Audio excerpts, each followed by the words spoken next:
अस्सलाम वालेकुम, मेरा नाम है हजूर बख्श। आप देख रहे हो हमारे यूट्यूब चैनल शेर चलंदा। आज की वीडियो ये गरम ऊल रुमाल की, इसको गरम स्कार्फ भी कहा जाता है, गरम रुमाल भी, और बच्चों के कंबल के तौर पे भी इस्तेमाल कर सकते हो। एक नंबर क्रीम माल है, कटाफटा दाग धब्बे वाला, इस तरह का आपको कोई पीस भी नहीं मिलेगा।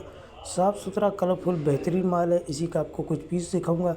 ये काफ़ी लोड लगी हुई है। पहले इसका रेट 60 रुपये में भी चला है, 50 में भी चला है। अब इसका रेट कम कर दिया गया है, क्योंकि यहाँ का उसूल होता है जब माल ज़्यादा हो जावे तो फिर जगह की अहमियत होती है, माल की इतनी अहमियत नहीं होती। तो इसीलिए इसके रेट कम कर दिए गए। तो जिस भाई को भी ऑर्डर करना है, 100 पीस का ऑर्डर करना चाहे तो 100 पीस का भी कर सकते हैं। अगर किसी को ज़्यादा चाहिए तो भी मिल जाएगा। निहायती मुनासिब रेट में 40 रुपये आपको पर पीस पड़ेगा। मिनिमम ऑर्डर आपको 100 पीस का करना होगा। पेमेंट हमारी एडवांस होती है, जेज कैश, इजी पैसा, मिज़ान बैंक के थ्रू। डिलीवरी चार्जेस आपके होते हैं, जहाँ से माड़ीपुर अड्डे के हो, चाहे माड़ीपुर अड्डे से आपके अपने शहर के आपको पे करने होते हैं।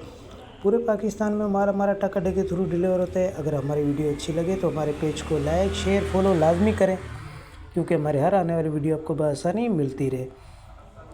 साफ़ सुथरा कलरफुल बेहतरीन माल है, और साइज़ आपको इसी वीडियो में नोट करने।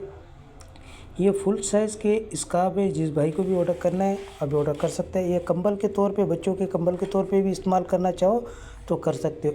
इसी साइज़ के अगर आप कंबल लेते हो बच्चों के, तो वो भी आपको कम से कम नहीं 100 से 130 140 रुपये का आपको पीस पड़ जाता है। तो ये तो सिर्फ आपको रुमाल है, गरम ऊल वाला रुमाल है। ये ठंडा नहीं है, गरम रुमाल है। इसमें आप सर्दियों में बहुत चीज़ों के लिए इस्तेमाल कर सकते हो। बहुत ही वारे का माल है। जिस भाई को भी ऑर्डर करना है अभी ऑर्डर कर सकते हैं। 4000 रुपये में आप अपना अच्छा खासा काम स्टार्ट कर सकते हो।